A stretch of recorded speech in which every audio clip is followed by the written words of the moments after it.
욥기 같이 보시겠습니다. 욥기 6장입니다. 욥기 6장 8절로 13절까지 찾으셨으면 8절로 13절까지 말씀 한번 천천히 같이 한번 읽어보겠습니다. 하나님이 나의 구하는 것을 얻게 하시며 나의 사모하는 것 주시기를 내가 원하노니 이는 곧 나를 멸하시기를 기뻐하사 그 손을 들어 나를 끊으실 것이라. 그리 할지라도 내가 오히려 위로를 받고 무정한 고통 가운데에서 기뻐할 것은 내가 거룩하신 이의 말씀을 거역지 아니하였음이니라. 내가 무슨 기력이 있건대 기다리겠느냐? 내 마지막이 어떠하겠건대 오히려 참겠느냐? 나의 기력이 어찌 돌의 기력이겠느냐? 나의 살이 어찌 노쇠겠느냐? 나의 도움이 내 속에 없지 아니하냐? 나의 지혜가 내게서 쫓겨나지 아니하였느냐? 아멘. 욥이 자기에게 임한 그 고난 때문에 하나님 앞에 자기의 심정을 토로하고 있는 내용을 같이 지금 살펴보고 있습니다. 힘들고 괴롭고 고달픈데 와서 위로해 주거나 또 힘이 되어 주거나 또 격려해 주거나 그러면 좋을 텐데 당신이 살아가는 그 삶 속에 분명히 무엇인가 있으니까 이러한 일들이 있지 그냥 있지는 않을 것이다. 이렇게 친한 친구 엘리바스가 말할 때 도저히 참다 참을 수 없어서 이렇게 지금 6장에서 그 토로를 하고 있습니다. 우리가 앞에 욥이 너무나 힘드니까 차라리 태어나지 말았으면 좋겠다. 또 나중에는 더 심해지니까 차라리 내가 죽었으면 좋겠다. 그렇게까지 힘들게 이야기하는 것을 우리가 지난번 앞에 한번 살펴보는 시간을 가졌습니다. 우리가 보는 이 개역 한글 성경, 우리 번역본들이 여러 번역본들이 있죠. 뭐 공동 번역도 있고 왜 공동 번역이냐 하면 천주교와 그 개신교가 함께 번역한 성경이라 그래서 공동 번역이라고 하는데 많은 사람들이 그 성경이 비교적 잘 번역이 되어져 있다라고 하기도 합니다. 그래서 혹 우리가 성경을 읽을 때 조금 이해가 어렵거나 그러면 공동 번역도 참고로 괜찮고 아니면은 쉬운 성경, 현대어 성경, 좀 우리가 지금 보는 성경이 구어체, 옛날 말들로 이렇게 돼 있다 보니까 어떤 데는 조금 읽고도 무슨 내용인지 좀 이해가 잘 안 될 때가 있습니다. 저만 그런가요? 저만? 아가서라든가 이런 거 읽을 때는 보통 막 그 헷갈릴 때가 더러 있어요. 그럴 때는 이렇게 성경을 지금 우리가 보는 성경을 텍스트로 하고 기준으로 하고 항상 기준은 있어야 돼요. 요즘은 이런 분들이 많더라고요. 내비를 믿을 수가 없는 분들이 있어요. 그래서 차에다 내비를 막 5개씩 달고 다니는 분 보셨어요? 못 보셨어요? 네. 혹 가다가 길을 잘못 갈까 봐서 내비를 옛날에 쓰던 내비, 중간에 산 내비, 새로 산 내비, 휴대폰에 있는 내비까지 켜가지고 비교를 해가면서 가더라고요. 그러면 잘못 갈 이유가 없겠죠. 근데 그 중에 그래도 하나 확실하게 기준 가운데서 얘를 기준으로 해야지 하는 게 있어야만 비교가 되겠죠. 우리 성경을 개역 한글을 항상 기준으로 이렇게 삼으시면 좋습니다. 이 성경은 그 어떤 성경보다 번역이 잘 돼 있는 성경이기도 합니다. 단지 한문이라든지 구어체로 되어 있는 것이 조금 단점이긴 하지만 그래서 그 단점을 보완하기 위해서 쉬운 성경이나 이런 것들을 보시면 좀 더 도움이 될 것 같습니다. 제가 표준 세번역이라고 하는 번역이 있어서 8절부터 13절까지를 한번 읽어드려 볼게요. 아까 지금 읽었던 성경을 눈여겨서 이렇게 한번 따라 보시고 제가 한번 읽을 때 한번 들어보시면 어떤 느낌이 드는지. 8절 누가 내 소망을 이루어 줄까? 하나님이 내 소원을 이루어 주신다면. 9절 하나님이 나를 부수시고 손을 들어 나를 깨트려 주시면. 10절 그것이 오히려 내게 위로가 되고 이렇게 무자비한 고통 속에서도 그것이 오히려 내게 기쁨이 될 것이다. 나는 거룩하신 분의 말씀을 거역하지 않았다. 11절 그러나 내게 무슨 기력이 있어서 더 견뎌내겠으며 얼마나 더 살겠다고 더 버텨내겠는가. 12절 내 기력이 돌의 기력이라도 되는가. 내 몸이 노쇠라도 되는가? 13절 나를 도와줄 이도 없지 않으냐? 도움을 구하러 갈 것도 없지 않으냐? 이렇게 조금 쉽게 이렇게 되어져 있는데 쉬운 것 같아요. 그 8절부터 한번 이렇게 좀 같이 살펴보려고 합니다. 그래서 8절, 9절은 3장에 나와 있는 정말 괴롭고 고통스러우니까 우리에게 분명한 소망이 있긴 하지만은 차라리 죽어버렸으면 좋겠다라고 할 정도로 그 고통을 피력하고 있는 내용이죠. 그 내용을 반복해서 지금 이야기를 하고 있는 겁니다. 그런데 8절만 딱 보면 어떻게 보여요? 8절만 딱 띄워놓고 보면. 8절만 딱 띄워놓고 보면 어떤 문제가 생기죠? 하나님이 나의 구하는 것을 얻게 하시며 나의 사모하는 것 주시기를 내가 원하나니 이렇게 돼 있으면 어떤 것 같아요? 우리가 지금 그렇게 기도할 때 그렇게 기도를 해야 될 것 같은 느낌이 들잖아요. 요거 하나만 놓고 보면은. 근데 앞뒤의 내용을 보면 지금 욥이 간절히 원하는 것은 뭐예요? 하나님 나를 쳐서 내 생명을 취하여 가십시오. 죽여주십시오. 지금 그렇게 이야기를 하는 거죠. 그래서 죽여달라고 이렇게 지금 이야기를 하고 있는 겁니다.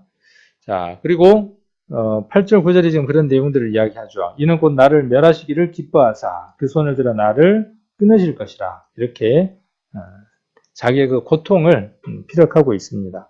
10절, 그러할지라도 내가 오히려 위로를 받고 무정한 고통 가운데서 기뻐할 것은 여기에서 우리가 욥의 그 신앙의 깊이를 다시 한 번 더 바라볼 수 있죠. 암이 걸리거나 그 치유할 수 없는 마지막 그 사형 선고를 받았을 때의 그런 기분들을 우리는 경험할 수가 없죠. 그것은 그 사람들만 느낄 수 있는 것이죠. 그래서 당신이 암입니다. 당신은 얼마 살지 못하고 죽습니다. 라고 그 의사의 사형 선고를 언도를 받을 때 마치 큰 벼락이 뇌를 때리는 것 같은 그런 느낌들이 든다고 합니다. 대부분은 그럴 때 지난번에 그 죽음을 맞이하는 여러 단계들을 한번 봤었죠. 그럴 때 왜 내게 이런 일이 있습니까? 라고 이렇게 원망하는 사람도 있고 여러 부류의 사람들이 있죠. 지난번에 제가 한번 말씀을 드렸지만은 우리 교회는 아니고 다른 교회 다니는 분인데 자기 아내가 암으로 죽게 생겼어요. 자기도 암이에요. 그러니까 누구를 원망하느냐 하면 하나님을 원망하는 거예요. 우리 아내는 나는 교회를 안 다녔다 치고 내 아내는 교회에서 그렇게 열심히 하고 목사가 하라는 말은 하나님 말 다음으로 그렇게 순종을 잘하고 그랬는데 왜 그런 사람에게 몹쓸 병이 걸려서 죽느냐. 내가 걸렸다 그러면 나는 이해하겠다. 내가 지은 죄가 많으니까. 근데 왜 내 아내는 그러냐. 사람은 이 죽음이라고 하는 걸 이렇게 맞닥뜨릴 때 이렇게 하나님께 붙게 되어져 있죠. 그런데 욥은 그러할지라도 내게 그런 고난이 오고 역경이 오고 시련이 오고 모든 것들이 다 오고 그 나머지 하나님이 나를 들어서 주신다고 할지라도 내 목숨을 취하여 가신다고 할지라도 여기 9절에 나와 있는 대로 나를 멸하시기를 기뻐해서 그 손을 들어 나를 끊으실 것이라고 해도 죽인다고 할지라도 할지라도 내가 오히려 위로를 받고 우리도 그렇죠. 우리가 어느 날 교통사고가 나서 갑자기 죽는다고 할지라도 다만 어떤 마음들은 있어요. 아직 장성한 자녀가 없거나 그러면 어떤 마음들이 있어요. 내가 하나님 앞에 빨리 가는 것은 상관이 없지만 내 자녀나 내 아내나 두고 가면 어쩔까 하는 그런 걱정들이 들죠. 근데 시간이 점점점 지나서 그런 생각들을 하다 보면요. 그것도 부질없는 걱정이다 싶어요. 내가 있으면서 내 자녀나 내 아내를 돌보는 것보다 하나님은 내가 없어도 지금껏 하나님이 돌보신 것처럼 더 잘 돌보실 것이라는 생각이 들면 이것도 부질없는 것이구나 하는 생각들이 또 들게 되죠. 이런 마음을 갖고 살아가는 사람은요. 무엇으로도 효율할 수 없겠죠.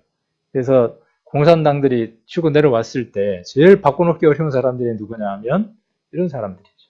죽어도 좋고 네가 날 죽여도 내 이 신앙만큼은 어떻게 할 수 없다라고 하는 그 확신들이 얼마나 컸던가 하는 것들을 우리 너무나 잘 알 수 있죠. 욥의 이런 그 하나님을 향한 마음들을 우리는 곳곳에서 살펴볼 수 있습니다. 그래서 무정 10절에 그러할지라도 내가 오히려 위로를 받고 무정한 고통 가운데서 기뻐할 것은 내가 거룩하신 이의 말씀을 거역지 아니하였습니다. 그렇죠. 욥은 하나님을 원망하거나 하지는 않았죠. 차라리 날 죽여달라고는 했지만 원망하지는 않죠. 우리가 욥은 사단 앞에서 두 번이나 의로운 자다, 완전한 자다 이렇게 자랑을 했던 아주 귀한 사람이었던, 귀한 믿음이었던 것들을 우리가 잘 알고 있습니다. 우리가 하나님 앞에 그러한 자들이면 얼마나 좋겠습니까? 동방에 누구누구 이렇게 표현하는 것처럼 저기 빛골 광양에 누구누구 그는 참 신실한 자다. 1장에 나와 있는 거 한번 살펴볼까요? 1장 1절이었죠. 1장 욥기 1장 1절에 자, 우스 땅에 욥이라 이름하는 사람이 있었는데 그 사람은 순전하고 정직하여 하나님을 경외하며 악에서 떠난 자더라. 이렇게 기록되어 있고 또 1장 8절에도 되어 있죠. 8절에도 여호와께서 사단에게 이르시되 내가 내 종 욥을 위하여 보았느냐 그와 같이 순전하고 정직하여 하나님을 경외하며 악에서 떠난 자가 세상에 없느니라. 또 2장 3절에도 보시면 여호와께서 사단에게 이르시되 내가 내 종 욥을 위하여 보았느냐 그와 같이 순전하고 정직하여 하나님을 경외하며 악에서 떠난 자가 세상에 없느니라. 이렇게 하나님 앞에 칭찬을 할 정도로 하나님이 칭찬을 할 정도의 그 신앙을 가졌다면 얼마나 귀한 것이겠습니까? 우리는 느헤미야 성경을 배우면서 이렇게 우리는 생각하죠. 한 시대의 한 큰 인물이었구나. 큰 선지자였구나. 크게 하나님 앞에 쓰임받은 사람이었구나. 감화 감동을 받은 사람이었구나. 그 시대에 그런 사람이 있었어. 라고 우리는 스쳐 지나갑니다. 우리가 성경을 읽는 이유는 어디에 있느냐 하면 그 사람 안에 있었던 성령과 내게 있는 그 성령은 차이가 없다는 것입니다. 시대나 공간을 초월했지만 그 크기는 동일하다는 것입니다. 그래서 느헤미야에게 있었던 그 성령의 역사가 누구한테도 있다는 것이냐 하면 내게도 있다는 것이죠. 있을 수 있다는 것이죠. 그럼 욥기를 기록해놓은 목적도 어디에 있느냐 하면 욥이 하나님이 그렇게 칭찬했던 것처럼 우리도 하나님 앞에 그렇게 칭찬받을 수 있는 사람이 될 수 있다는 것을 전제를 하고 있다는 것입니다. 6장으로 다시 가서 그래서 내가 거룩하신 이의 말씀을 거역지 아니하였다 이렇게 이야기를 합니다. 우리가 기준이 이것이 되어져야 될 겁니다. 하나님의 말씀을 어떻게 하지 않는 것? 거역하지 않는 것. 우리가 즐겨 쓰는 말 가운데 순종이라는 게 있죠. 기쁘게 즐거운 마음으로 행해드리는 것이죠. 그러려면 하나님이 원하시는 뜻이 무엇인지를 더 많이 알아야 하겠죠. 성경을 많이 읽어야 하는 이유가 어디에 있느냐 하면 하나님의 뜻과 하나님이 원하시는 것, 하나님이 명령하시는 것이 무엇인가를 더 잘 이해해서 분명하게 순종하기 위한 것이죠. 거역하지 않기 위한 것이죠. 알지 못하면 거역하게 되는 거죠. 그래서 우리 교회가 지금 성경 읽기에 열심을 내고 있죠.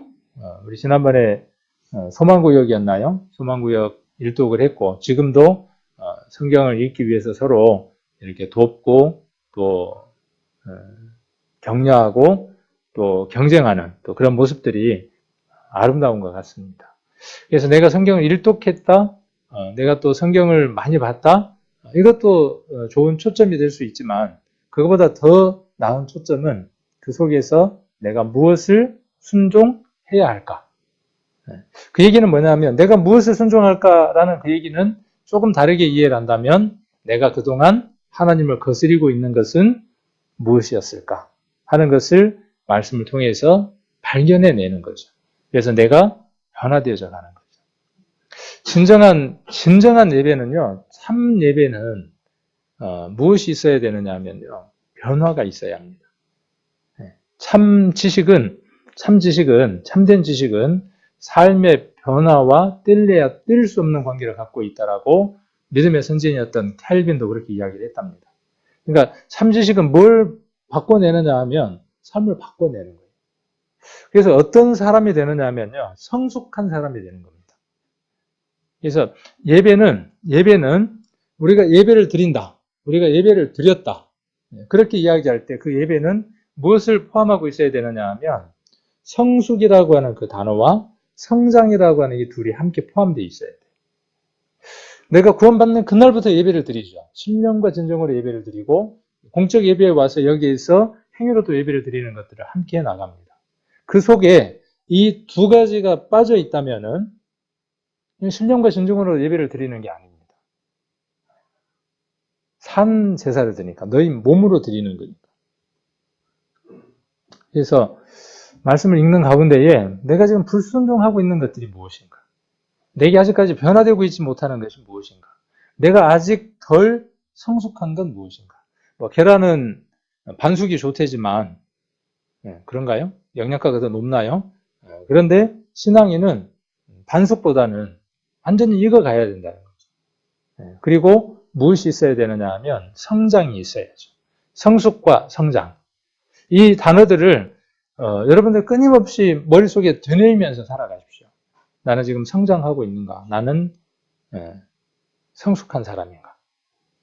저는 그러지 못할 때가 많더라고요. 조금 잘한 것 같은데 어느 날 보면 다시 돌아가 있고 원점으로 돌아가 있고 할 때가 참 많은 것 같아요. 특히 화낼 때 보면 그 주체 못하고 막 화를 내는 거 보면 내가 분노 장애가 있지 않는가 하는 정도가 될 정도로 그런 때가 있어요. 이제 그런 부분들도 변화되고 또 성숙하고 성장된 모습들로 바뀌어져 가야 되겠죠.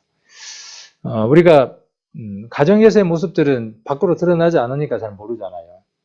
제 모습이 밖으로 가정에서 감춰져 있으니까 드러나지 않아서 모르는데 이 성숙과 성장은 가정에서 인정받아야 되는 것이죠. 그래서 제가 이렇게 말하면서 많이 부끄럽기도 합니다. 요 근래 그 미투라는 것들이 막 퍼져 나가잖아요. 그런 것들을 보면서 그 우리가 깜빡 속았구나 하는 것들이 참 많잖아요. 우리 그 누구죠? 그 안머시기? 제가 이름은 알지만 이야기 안 한 겁니다. 안머시기. 그 대선 때라든지 언론에 나왔을 때 그 모습은 얼마나 그 좋은 모습이었어요.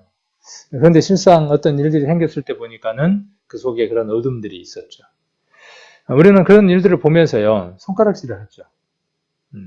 잘했다고 우리가 칭찬할 수는 없지만 우리는 그런 일들을 보면서 손가락질 할 만한 모습들보다는 우리를 한번 돌아보는 것들도 참 필요할 것 같아요.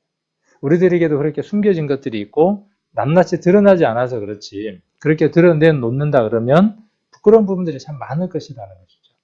그러니까 그런 부분들이 빛 가운데 드러내져서 씻음을 받고 고침을 받을 때 하나님이 기뻐하신다는 거죠. 그리고 세상 사람들도 그것을 바라보고 빛을 보고 오는 것이죠. 교회로. 세상 사람들은 교회 가면 어떻게 된다는 걸 압니까? 교회 가면 사람 된다는 걸 알아요. 누가 그렇게 이야기해주도 않았는데 모든 분들이 대부분 뭐냐면은 특히 절보다도 절에 가는 것보다 교회 보내면 뭐 된다 그래요? 교회 보내면 사람 된대요. 그래서 사람 됐잖아요. 됐죠. 근데 아직도 이제 어두운 것들이 있긴 하지만 점점 되어져 가죠. 그런데 만일 우리가 변화되지 않는다면 세상 사람들은 뭐라고 이야기를 하겠어요? 한 몇 년을 다녀도 똑같네. 도루묵이네. 어느 교회에 한 아주머니가 교회를 나가기 시작을 했는데 욕도 잘하고 성질도 걸걸하고 대단한 여자예요. 교회를 5년 다녔어요. 10년이 다녔어요. 근데 똑같아. 사람들 보기에 거의 변화가 없어. 그러니까 동네 사람들한테 목사님이 가서 뭘 하겠죠? 전도를 할 거 아니에요. 우리 교회 오세요. 뭐 얼마나 많은 노력을 하겠습니까? 기도하고. 그러면 그분들이 뭐라고 이야기할까요? 거시기 댁 한번 봐봐. 목사님 교회 다닌 지가 지금 몇 년 됐수? 그렇게 이야기하겠죠. 몇 년 됐수? 그런단 말이에요.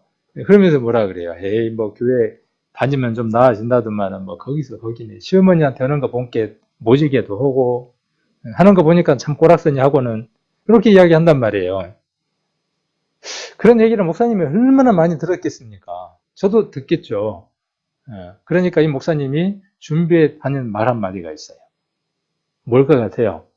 참 목사님도 지혜롭더라고. 저분이 교회를 다니니까 그래도 저만만 하지 교회를 안 다녔다면 어쨌겠어. 그 말에 공감을 했다네요. 동네 사람들이. 그 전에 얼마나 그런 사람이었으면은. 교회를 다니니까 god만만해서 지금 그러고 있지. 안 다니면은 오죽했겠습니까? 그랬더니 고개를 다 끄덕끄덕 하더래요. 그럴 정도의 어떤 힘들이 교회 안에 있지만 교회 안에 와서 내가 그분의 능력으로 변화되기 시작을 한다면 그보다 더 변화되었을 수 있는 것이죠. 그래서 이 변화는요, 우리에게 반드시 있어야 하는 겁니다. 변화가. 자, 그래서 아까 그 거룩하신 이의 말씀을 거역지 않았다라는 말씀을 가지고 조금 생각을 한번 해봤습니다. 또 11절.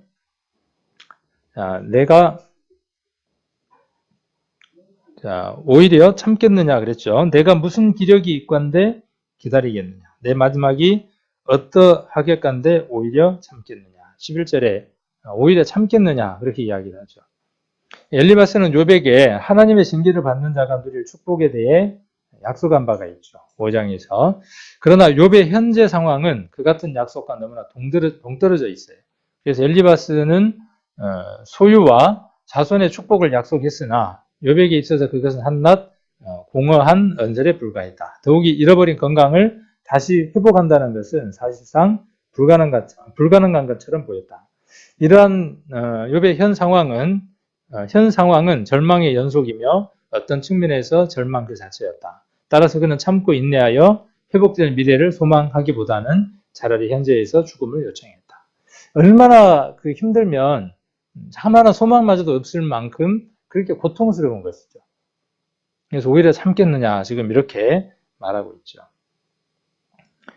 자, 또 12절을 보면 나의 기력이 어찌 돌의 기력이겠느냐. 또 나의 살이 어찌 노쇠겠느냐. 이 기력을 어디에다가 비교했냐면 돌에다가 비교를 했죠. 돌. 그 다음에 살은 뭐에다가 좀 비교했죠? 노쇠에다가 비교를 했어요.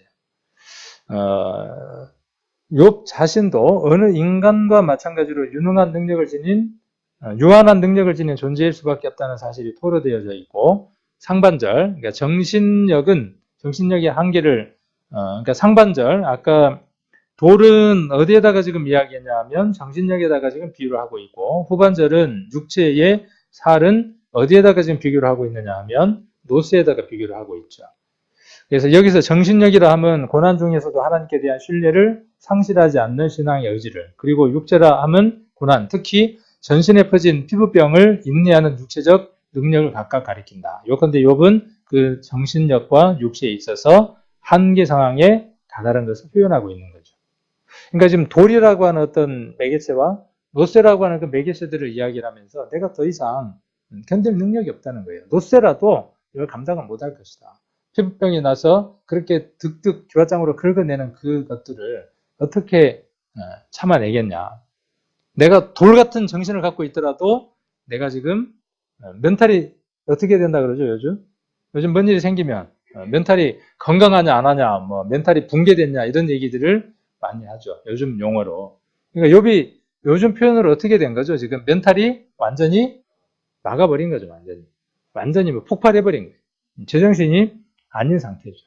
돌이라도 이걸 이겨내겠냐는 거죠. 로세라도 이 육체에 오는 이 고난을 이겨낼 수 있겠냐는 거예요. 우리가 성경 가운데 고난을 당한 인물들이 많이 나오죠. 여러 인물들이 나옵니다. 그 중에 가장 큰 고난으로 죽음을 맞이하신 분은 우리가 잘 아는 것처럼 예수님이죠. 그리고 그 고난에는 분명한 이유가 있었죠. 그런데 그 예수님만큼은 아니지만 성경에 고난 받은 자로 나오는 인물 가운데에 이 욥의 고난도 세상 사람들에게 있을 만한 모든 고난들이 그에게 다 있었던 것 같아요. 그것도 극도한 그런 것들이 있었음을 한번 살펴볼 수가 있습니다. 자, 나의 지혜가 내게서 쫓겨나지 아니하겠느냐 이렇게 이야기를 하죠. 너무나 힘들고 너무나 괴롭고 하니까 내가 어디에서 도움을 받겠냐는 거예요. 지금 오늘 주제의 내용이 나의 도움, 나의 지혜라고 지금 이렇게 이야기를 했는데 나의 도움이 내 속에 없다는 거예요. 어디를 지금 둘러봐도 내가 도움을 구할 만한 데가 없다는 거죠. 자, 그리고 나의 지혜가 내게서 쫓겨났다는 거예요. 그래서 여기 지혜라고 하는 것에 대해서 이렇게 설명을 해 두었어요. 그래서 불의의 재난을 당한 욥은 그것을 해결하기 위해 나름대로 노력을 경주했어요. 그리고 그 같은 재난을 주신 하나님의 의도가 어디에 있는지 진지하게 물었습니다. 그러나 이 모든 것에 만족할 만한 결과를 가져오지를 못했어요. 그래서 본절은 아까 그 13절은 욥은 삶의 위기를 해소할 능력이 전혀 없음을 토로하고 있는 거죠. 그래서 본문의 지혜, 지금 나와 있는 지혜, 능력은 생명의 실제, 구원, 회복 등으로 해석되고 이 해석법을 따른다면은 구원과 회복, 그 다음에 건강 회복, 그 다음에 자손과 수의 번성, 이 모든 것들이 회복될 것이 전무하다라고 지금 욥은 판단하고 있다는 것이죠. 어디에서든지 이것을 회복할 수 있는 방법이 없다는 거예요. 누구마저도요. 그렇게 내가 간절히 믿었던 그 하나님에게서도 내가 지금 버림을 당한 것 같은 그런 마음들이 드는 욥의 마음을 토로하고 있는 것이죠. 이런 상황이 되면 여러분들 어떻게 하시겠습니까? 이런 절망적인 상황이 되면 어디에서 도움을 구하실 겁니까? 내가 불치병에 걸렸어요. 차라리 내가 불치병에 걸렸다면 내가 감당을 하면 괜찮지만 항상 그렇잖아요. 내가 가장 소중히 여기고 내가 가장 귀하게 여기는 어떤 자녀가 아니면 내 아내가, 내 남편이 내가 아닌 차라리 내게 오는 것은 감내하고 이겨낼 수 있지만 여백에도 그랬던 것처럼 자, 그렇게 온다면 내가 손 써볼 수 없는 것들이 온다면 여러분들은 어떻게 하실 것 같아요? 이론적인 건 우리는 그런 상황이 오면 어떻게 할 것 같아요? 무릎을 꿇고 두 머리 속에다가 머리를 집어넣고 머리를 감싸며 간절히 하나님 앞에 기도할 것 같죠. 하나님께 구할 것 같죠. 근데 그런 상황이 막상 막닥뜨리게 되면 그러지 않는가 봐요. 그렇지 않는가 봐요. 그래서 우리는 우리의 삶들 안에서, 신앙들 안에서요, 매일 그런 생각들 속에서 훈련하고 또 연습하고 그런 상황들이 됐을 때 하나님이 우리의 생각과 마음들을 지켜주시기를 간구하지 않으면 우리는 언제든지 급박한 그 상황 속에서, 힘듦 속에서 믿음을 저버릴 수도 있습니다. 그런 예들을 우리는 신학에서 많이 찾아볼 수 있죠. 선한 양심을 버려버렸던 사람들, 믿음에서 파산해버렸던 많은 사람들을 바라보게 됩니다. 그렇게 열심히 예수님을 따라다녔지만 3년 반이나 따라다녔지만 그 예수님을 팔아버렸던 사람도 있고 저주하며 나는 그를 알지 못한다고 부인했던 사람도 있습니다. 성령이 그때 없었으니까 그랬다. 이렇게 우리가 이제 시대적인 흐름 속에서 본다면 그렇게 이야기할 수 있겠죠. 그러나 그들은 예수님과 늘 함께 먹고 자고 했었죠. 그렇게 이야기한다 그러면 성령이 오신 것보다 오히려 더 클 수도 있을 텐데. 우리도 지금 마찬가지인 것 같아요. 예수님과 함께 먹고 마시고 그분과 함께 훈련받고 그분의 음성들을 듣는 삶들을 살아갑니다. 그러나 막상 어떤 선택의 상황이 될 때, 그 상황이 되어질 때 유다처럼 또는 베드로처럼 그런 사람들이 되어질 수 있는 가능성이 우리에게도 충분히 있다는 사실이죠. 그럴 때 우리가 어떻게 할 것인가? 그 상황은 오지 않을 것이다 이렇게 생각하지 말고 그런 상황이 되면 나는 어떤 사람이 될 것인가? 이 성경 안에는 그런 사람과 그렇지 않는 사람에 대해서 기록하고 있죠. 에레미야서를 한번 보겠습니다. 에레미야 17장입니다. 에레미야 17장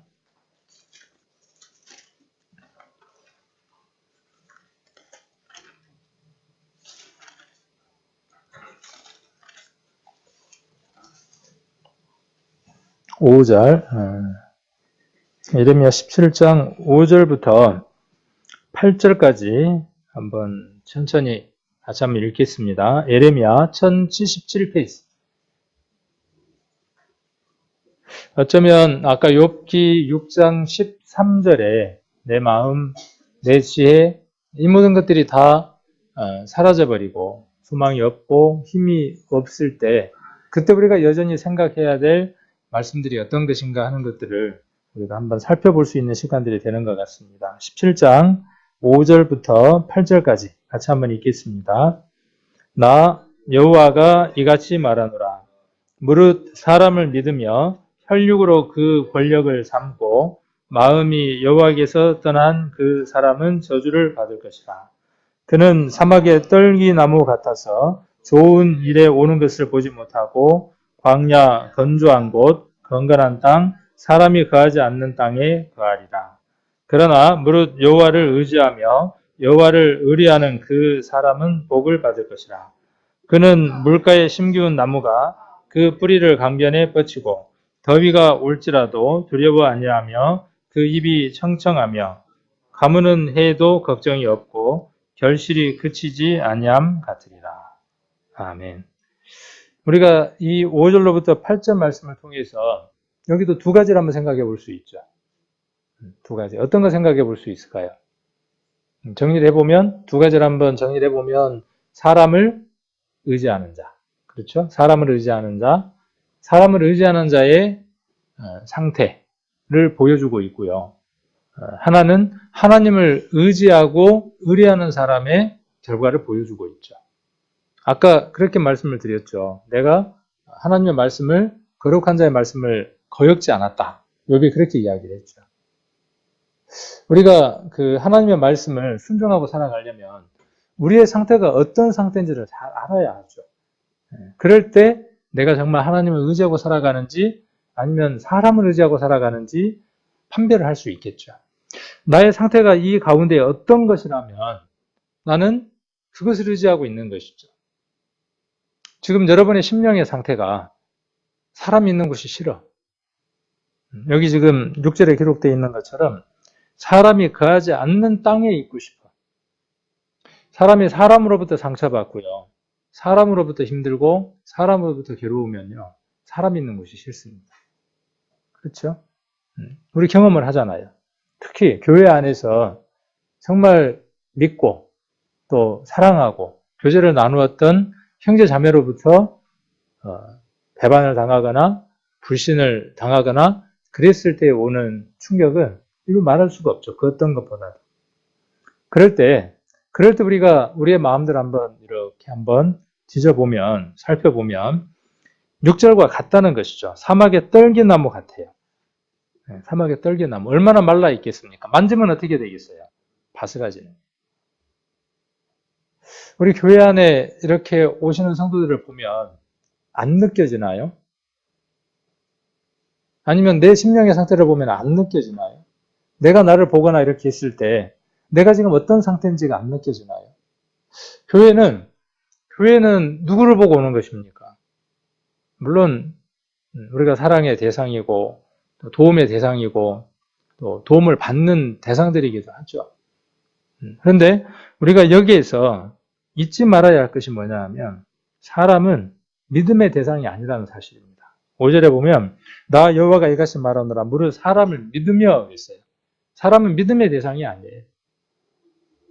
사람은 믿을 수가 없어요. 사람을 믿을 수 있는데 제한되어 있어요. 언제 믿을 수 있죠? 그가 성령에 붙들려 있는 그 순간만. 나도 누구처럼 될 수 있어요? 안 거시기처럼 될 수 있어요. 여러분들도 어떻게 될 수 있어요? 안 거시기처럼 될 수 있어요. 붙들리지 않으면. 그분에게 붙들려 있지 않으면. 물론 도덕적인 것과 윤리적인 것으로 나를 붙들어 맬 수 있죠. 그렇게 해서 그 일들을 하지 않을 수도 있어요. 그러나 그것은 하나님과 상관이 없는 것들이죠. 그래서 사람을 믿는 것, 혈육으로 그 권세를 삼고 있어요. 마음이 여호와에게서 떠나요. 사람을 믿으면 자연히 상대적으로 하나님으로부터 마음이 떠나는 겁니다. 내 마음 안에 사람이 많이 들어오면 들어올수록 하나님은 많이 떠나는 겁니다. 제가 그랬어요. 구원받고 나서 목사님은 화장실도 안 가는 줄 알았어요. 네. 그리고 얼마나 좋았으면 제가 고등학교 때요, 그 전도 집회를 다 따라다녔어요. 고등학교 때 제가 구원을 받았는데, 전도 집회 한다 그러면 전도 집회 하는 교회를 따라다녔어요. 가방도 들고 다니고. 얼마나 제 마음 가운데 크게 들어와 있었는지 몰라요. 어느 날, 그분도 실수하는 모습을 봤어요. 그것도 작은 실수, 개인적인 실수가 아니라, 그래서 참지 못하고 울분을 막, 그 젊은 혈기가 있으니까, 그랬던 기억이 나요. 사람은 그럴 수밖에 없다고 하는 것이 우리들 마음 가운데 전제가 깔려 있어야 하고, 나도 그럴 수밖에 없는 존재이기에 매일 주님이 필요하고, 주님을 힘입지 않으면은 나도 여전히 실수할 수밖에 없는 인생이라는 것. 그러니까 실수해도 된다는 것이 아니라 그분이 나를 붙들어서 그것으로부터 나를 멀어지게 할 거라고 하는 그 확신이 우리가 믿는 믿음이죠. 그래서 그런 상태가 되면요, 사람으로 인해서 막 상처를 받잖아요. 교회 형제들은 내 형님보다 더 친했어요. 지금도 마찬가지지만. 근데 생각이 달라졌다고, 믿음은 달라진 게 없는데 생각이 달라졌다. 믿음은 같은데 생각이 좀 달라졌다고 그 거친 말들을 하면서 몸을 밀어내면서 그렇게 한번 당해보니까 어떤 마음이 드냐 하면은 괴로운 거예요. 딱 어떤 마음이 드냐면 이 마음이 되더라고요. 사막의 떨기나무처럼 돼요. 그리고 광야, 사람이 거하지 않는 땅의 거예요. 사람이 싫은 거예요. 내가 정말 믿었던 그 사람이. 그러면 우리가 이런 상태가 돼 있을 때 우리 마음이 어떻게 생각해야 되겠어요? 그 사람이 와서 내 마음을 알아줄까요? 그 사람이 와서 물을 촉촉하게 나를 적셔줄 수 있을까요? 교회에 와서 적극적으로 교회 일들에 자기 몸을 올인하지 못하고 응원하거나 또 구경꾼으로 있는 이유들이 어디에 있느냐 하면요. 많은 이유들이 여기에 있습니다. 마음 안에 어떤 것들이 있냐 하면 상처들이 있어요. 그리고 그런 기억들이 무의식 속에서 자기를 계속 지배를 하고 있는 겁니다. 교회 안에서 보았던 사람 때문에 보았던 사람의 냄새나 사람의 행동들 때문에 여전히 내게도 있는 그 모습들이 다른 사람에게서 나왔던 그 모습들이 내게 상처가 되고 내게 괴로움이 되어져서 사람이 어떻게 그럴 수 있어? 형제 자매가 어떻게 그럴 수 있어? 목사가 어떻게 그럴 수 있어? 내가 믿었던 사람이 어떻게 그럴 수 있어? 그래서 그때부터 어떻게 되느냐 하면 마음을 닫는 거죠. 그러면 교제가 어떻게 되죠? 교제가 겉도는 거죠. 일명 아웃사이더로 있는 거죠. 뱅글 도는 겁니다. 본인이 그것을 알아야 하고 또 누군가 그것을 말해줄 수 있어야겠죠. 본인은 잘 압니다. 왜요? 여기에 나와 있는 것처럼 그런 땅으로 거하게 되니까. 군중 속에 고독이라고 하는 그 말처럼요. 와 있어요. 여기서 오기는 옵니다. 왜요? 와야 하니까 어쩔 수 없어서. 안 오면 안 될 것 같고 또 습관적으로 오기도 하고. 저도 그랬던 때가 있었으니까. 교회에서 일을 맡고 있고 교회에서 또 업을 갖고 있고 그러니까 교회 일들을 꾸준히 하기는 해요. 나와야 하고. 그러나 그 마음은 어두운 가운데 있어요. 함께 있지만 나는 다른 곳에 있어요. 이건 그 마음이 누구를 의지하고 있어서 그러냐 하면 사람을 믿는 그 마음들이 충족되지 않는 것 때문에 그래요. 그렇게 내게 충족되지 않게 하는 그 사람이 잘했다고 말하는 것이 아니라 그럴 수밖에 없는 인생을 우리가 의지하고 있었다는 것에 대해서 우리가 시인하고 받아들이자는 것이죠.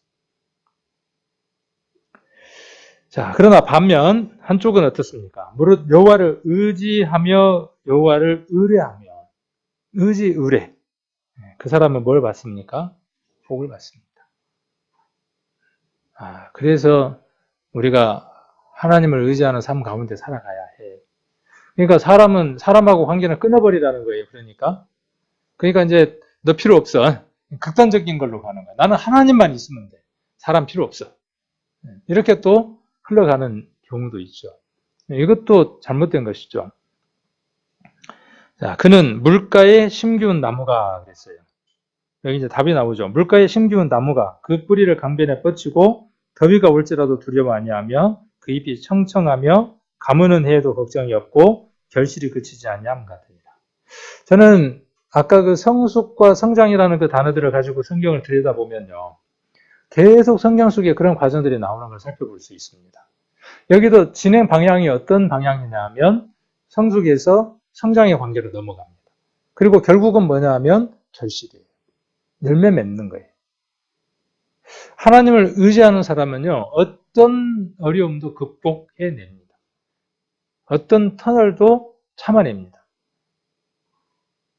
자기의 힘과 자기의 능력을 100% 발휘할 수 있습니다. 없는 걸 발휘할 수는 없어요. 하나님으로부터 받은 우리에게 은사들이 있습니다. 재능들이 있습니다. 각각의 능력들이 있습니다. 예수님을 만나야 하는 이유가 어디에 있느냐 하면 그것을 최대한도 100에 가깝게끔 발휘하기 위한 겁니다. 구원받았다라는 말은 과거, 현재, 미래 모든 죄가 다 사함받았다라는 말과 함께 그 안에 무엇이 포함되어 있느냐 하면 너를 용도대로 하나님이 채워서 쓰시겠다는 거예요. 예전에는 더러워서 그 용도대로 쓸 수 없었지만 이제는 하나님이 그 사람을 사서 하나님이 그 능력대로 쓰시겠다는 거예요. 내가 나를 채우는 게 아니라 하나님이 나를 세워서 쓰시겠다는 거예요. 그러면 이전에 내가 나를 경영하는 것보다 내 삶을 꾸려가는 것보다 하나님을 맡기고 살아갈 때에는 훨씬 더 이익 남는 장사를 해야죠. 더 능력이 발휘가 돼야죠. 나는 머리가 나빠서 암송을 못해. 나는 읽는 속도가 느려서 성경을 빨리 못 읽어. 나는 옛날에도 공부를 못했기 때문에 나는 뭘 못해. 나는 이것도 못해, 저것도 못해. 뭐든지 나는 못해. 나는 몰라. 이건 구원을 받은 사람이 가져야 할 바른 태도가 아닙니다. 그건 누구 의지하는 거예요? 자, 보세요. 잘 한번 보세요. 그게 누구 의지하는 거냐면 사람 의지하는 거예요. 사람 가운데 누구 의지하는 거예요? 자기 의지하는 거죠. 신 중에 최고의 신이 뭔지 아십니까? 자신. 자신? 자기를 스스로. 그러니까 많은 사람들은 자기가 뭐든지 할 수 있다고 생각하는 것도 자신이고 나는 무엇이든지 할 수 없어라고 하는 것도 뭐냐면 자기를 계속 의지하는 거예요. 그 속에 계시는 하나님 뭐라고 말씀하시는데 내가 내게 능력을 주고 있다는 거죠. 할 수 있다는 거예요. 그건 나이하고도 상관이 없어요. 어떤 것하고도 제한되지 않아요. 그래서 우리는 구원받으면 그런 힘들이 생기는 걸 보잖아요. 저희 외할머니가 한글을 몰라요. 겨우 시내버스 번호만 알았어요. 그러다가 인생 말년에 구원을 받으셨어요. 근데 성경을 보고 싶다는 그 간절함, 나도 볼 수 있다는 그 마음이 어느 날 갑자기 성경이 글자가 눈에 열려갖고 성경이 봐지는 거예요. 한글을 누가 가르쳐주질 않았는데. 그건 무엇 때문에 가능한 것이죠? 그 안에 있는 나이도 그 어떤 것도 뛰어넘을 수 있는 그 강한 능력으로 누가 역사해 주시는 것이냐 하면 하나님이 역사하시는 겁니다. 믿음의 선진들은 다 그렇게 살았습니다. 다. 근데 우리는요. 우리는 구원받았으니까 이제 됐다. 나는 이제 나이가 50이고 60이니까 이제 뭐 나를 통해서 무슨 소망이 있겠어. 갈렙처럼 노년이 돼서 나이가 들어서 저 산지를 내게 주십시오라고 그렇게 외쳐야 될 텐데 나는 나이 들었으니까 나는 뭐 할 수 있는 게 없어. 나는 자매니까 할 수 있는 게 없어. 교회에서. 여자는 교회에서 잠잠하라 그래 놓으니까 아무것도 하면 안 되는가 보다 그러는데 그 내용들도 언제 한번 교제를 한번 하게 해요. 왜 그렇게 바울이 이야기했는지 왜 여자는 교회에서 1절 잠잠하라고 했는지 무엇 때문인지 한번 우리가 성경을 자세히 상고해야 될 필요성들이 있죠. 교회에서 어떤 일을 하지 말라는 말이 아니에요. 말을 하지 말라는 말이 아니에요. 말. 그 말 말고 다른 말인데 우리가 간증도 하고 다 해야죠. 근데 말하지 마라 그랬다거나 여러분은 간증 시간에도 그냥 말 안 하고 그리고 형제 자매들 모인 자리에서 성경 제가 오늘 본 말씀이 몇 장인데 같이 찾아서 읽겠습니다. 그러면 그걸 교만한 것이라고 생각하는 마음들이 있고 그렇게 받아들이고 그렇게 또 느끼고. 내가 읽은 말씀이 여기 있는데 같이 보게요 하는 게 왜 교만이냐고요. 자매가 말하는 게. 저기 중학교 다니는 남자애가 말하는 건 교만이 아니고. 그죠? 청년이 말하는 건 교만이 아니고. 왜 자매가 간절한 마음으로 읽고 깨달은 것을 읽고 간증을 하는데 왜 그게 교만이 돼야 되냐는 거죠. 이런 부분들이 뭐냐면 하나님을 의뢰하거나 하나님을 믿지 않는 마음들 때문에 그런 거죠. 그래서 하나님을 의지하고 의뢰하면 여기 지금 말씀에 기록되어 있는 것처럼요. 청청하는 거예요. 청청. 푸르는 거죠. 푸르라. 어떤 조건에도 푸르는 거예요. 가물어도 푸르는 겁니다. 우리가 늘 이렇게 푸르르면 얼마나 좋겠습니까? 그리고 결실이 그치지 않는다 그랬어요. 우리 교회 최고 걱정거리가 뭘까요? 제게 최고의 걱정거리가 있습니다. 제게. 화목한 거, 불화한 거 걱정거리죠? 최고의 걱정거리가 뭐냐 하면 아이가 없는 겁니다. 부부간의 사이가 너무 좋아요. 깨가 쏟아져요. 그런데 10년, 20년이 돼도 아이가 없어. 아이를 안 갖고 싶으면 그게 불행한 일이 아니에요. 우리는 아이 안 갖고 싶어. 무슨 족? 그러면 상관이 없어요. 그런데 아이를 갖고 싶어. 아이를 가져야만 해. 근데 아이가 없으면 그것처럼 슬픈 일이 없죠. 우리는 산하제한한 건 아니잖아요. 아이를 가져야죠. 결실해야죠. 꼭 누구 닮은 자식을 낳아야죠. 똑 지 같은 자식. 우리 같은 자식 말고. 우리 안에 들어있는 본 씨가 뭐니까요? 예수님을 닮았죠. 예수님의 씨. 그 씨를 닮은 새로운 생명을 탄생시키는 것이 우리가 해야 될 일들이죠. 왜 말씀을 봅니까? 왜 교제에 오고 왜 이런 얘기를 우리가 들어야 합니까? 그 원인들이. 무엇 때문입니까? 이것 때문이죠. 다른 것 때문이 아니라. 여러분들이 정말 하나님을 의뢰하고 의지하고 그렇게 믿고 살아간다면 여러분의 삶들은 풍성할 겁니다. 넘쳐날 겁니다. 또 이사야 31장도 한번 찾아보겠습니다. 이사야 31장.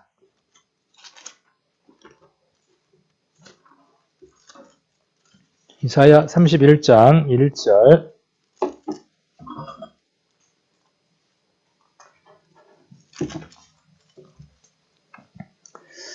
(1절부터) 3절까지 같이 한번 읽겠습니다. 도움을 구하러 애굽으로 내려가는 자들은 화 있은저.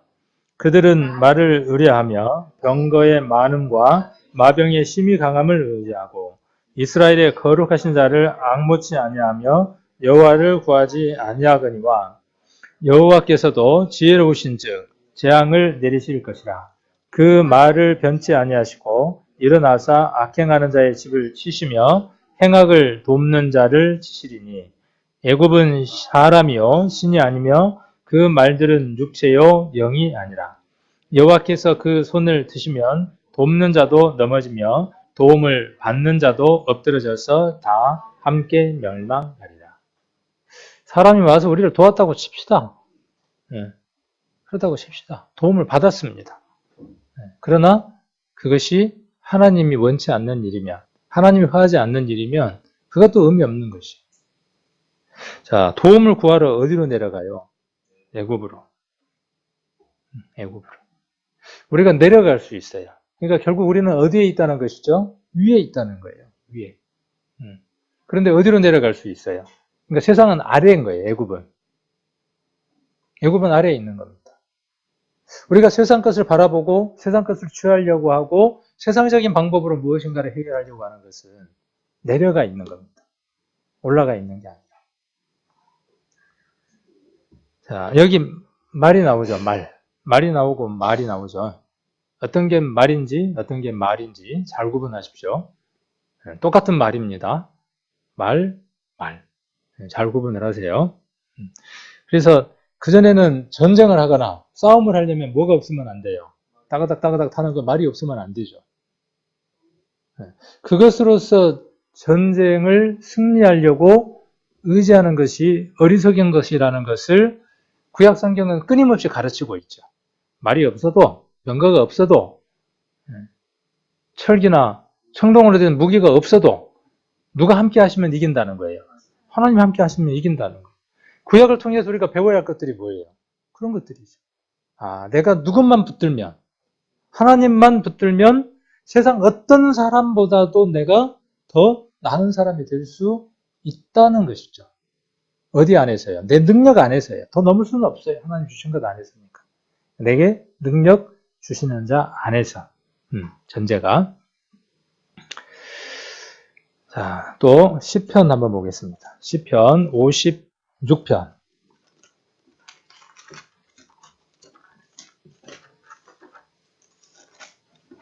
56편 11절. 자, 같이 한번 읽겠습니다. 시편 56편 11절 같이 한번 읽겠습니다. 내가 하나님을 의지하였은즉 두려워 아니하리니 사람이 내게 어찌하리까. 이거 대책이 없는 사람이에요, 이 사람은요. 이런 사람은 대책이 없는 사람입니다. 총, 칼, 전기 고문, 뭘로도 이건 대책이 없는 사람. 저와 여러분이 이런 사람 맞습니까? 참신앙은 언제 빛이 나느냐 하면 고난과 역경과 어려움이 올 때, 그때 누구를 의지하는가가 확연하게 드러나는 거죠. 좋을 때는 누구든지 좋아요. 힘들 때, 역경이 왔을 때, 그때 정말 누구를 의지하고 살아가는가가 답이 나오겠죠. 시편 121편.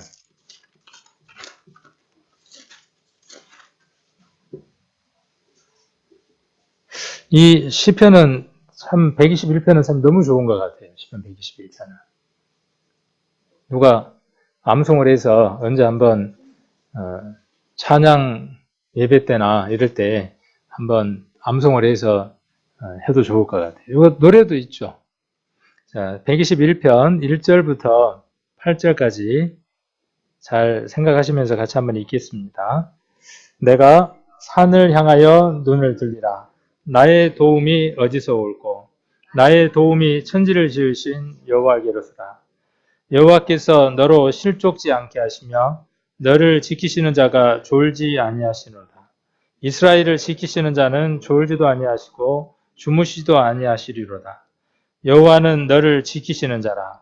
여호와께서 내 우편에서 내 그늘이 되시나니 낮에 해가 너를 상치 아니하며 밤에 달도 너를 해치 아니하리로다.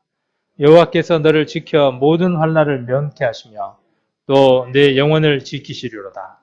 여호와께서 너의 출입을 지금부터 영원까지 지키시리로다. 지금부터 내일까지도 아니고요. 지금부터 죽을 때까지도 아니에요. 그렇죠? 지금부터 언제까지예요? 영원까지. 이걸 믿는 것이 믿음입니다. 이것을 믿는 것이. 그래서 여러분들에게 역경이 오고 어려움이 올 때 오늘 욥이 6장 13절에서 그렇게 이야기를 했죠. 아까 욥기 6장을 한번 찾아보십시오. 시편 121편은 꼭 기억하시고 6장 13절을 보시면 나의 도움이 내 속에 없지 아니하냐. 나의 지혜가 내게서 쫓겨나지 아니하였느냐. 이렇게 말하려고 할 때, 이렇게 되어지려고 할 때 오늘 우리가 함께 봤던 예레미야와 이사야와 또 시편 56편과 또 여기 나와 있는 121편이 우리 성도님들 심령 안에 차곡이 채워져 있다면 여러분들은 승리의 계가를 틀림없이 부르실 수 있을 겁니다. 그렇게 늘 승리하는 우리 귀한 성도님들 되시기를 원합니다.